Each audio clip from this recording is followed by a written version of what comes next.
यही देश में रहने वाले आतंकवादी देखिए सारे पकड़े गए हैं। मोदी जी देखिए इनका कैसे खबर ले रहे हैं। दोस्तों देखिए ध्यान से। पाकिस्तान से दिल्ली आया था 60 किलो आरडीएक्स, लाल किला उड़ाने की थी साजिश, डॉक्टर के भेष में निकला मौलवी।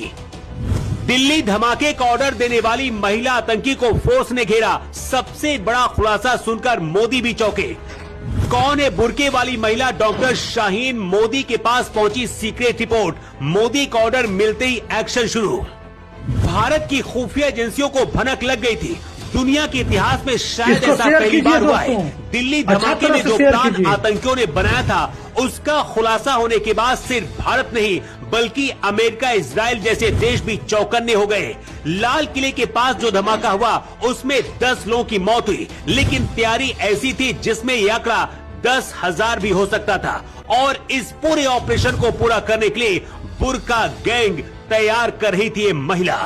एनआईए ने जो रिपोर्ट सौंपी है उसे देखकर गृह मंत्री अमित शाह की नींद उड़ गई है और मोदी ने भी देखते ही आदेश दे दिया है कि बेगुनाहों की मौत का बदला लिए बिना अब शांति नहीं मिलेगी। एनआईए की टीम ने जब मेडिकल कॉलेजों और अस्पतालों में छापे मारे तो सामने आया कि कुछ डॉक्टर्स और पूर्व मौलवी मिलकर एक स्लीपर सेल नेटवर्क चला रहे थे। डॉक्टर के लॉकर से मिली AK-47 और कश्मीर कनेक्शन ने जांच एजेंसियों की नींद उड़ा दी है।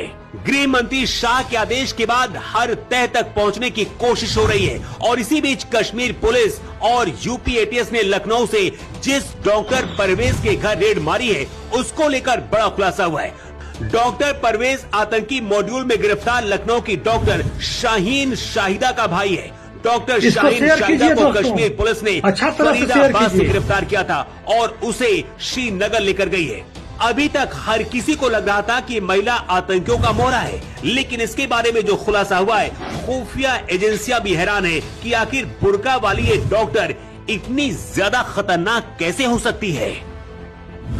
जांच में सामने आया है कि डॉक्टर शाहीन को भारत में जैश-ए मोहम्मद की महिला संगठन जमात-उल-मोमिनीन की कमान सौंपने का जिम्मा दिया गया था।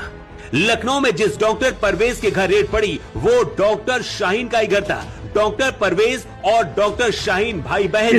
शाहीन लोक सेवा आयोग से चयनित होकर कानपुर के गणेश शंकर विद्यार्थी मेडिकल कॉलेज में असिस्टेंट प्रोफेसर बनी थी। इसके बाद 2013 में ये बिना किसी को बताए कॉलेज से गायब हो गई थी। डॉक्टर शाहीन को भारत के सबसे बड़े दुश्मन आतंकी मसूद अजहर की बहन ने महिला विंग की कमान सौंपी थी, जिसका काम था महिला आतंकियों को तैयार करना जो पढ़ी लिखी हो और डॉक्टर जैसे पेशे में रहकर उनके लिए काम करें। ऐसा भी दावा किया जा रहा है कि जितने भी डॉक्टर आतंकी अभी तक पकड़े गए हैं, गुजरात से कश्मीर और यूपी से हरियाणा तक सभी की ये सरगना थी। अनंतनाग में डॉक्टर के लॉकर से AK-47 मिलने के बाद जम्मू कश्मीर के सभी अस्पतालों और मेडिकल कॉलेजों को सुरक्षा संबंधी सर्कुलर जारी किया गया है। जांच में सामने आया है कि मौलवी इरफान जो पहले GMC श्रीनगर में पैरा मेडिकल स्टाफ और इमाम था, उसने ही मेडिकल छात्रों को कट्टरपंथी बनाने में अहम भूमिका निभाई। सभी के जैश-ए मोहम्मद से रिश्ते बताए जा रहे। इन्हीं तीनों ने मिलकर फरीदाबाद दिल्ली मॉड्यूल की नींव रखी थी।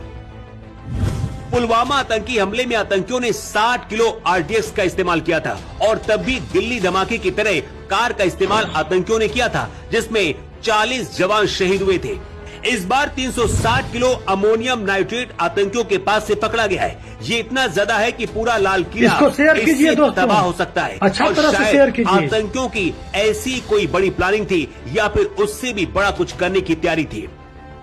भारत के लोगों को अपने देश की खुफिया एजेंसियों पर गर्व करना चाहिए कि इतने बड़े आतंकी मॉड्यूल की प्लानिंग को खत्म कर दिया और जो बचे उनका भी अंत होना पड़ता है। गृह मंत्री शाह लगातार अपडेट ले रहे और मोदी ने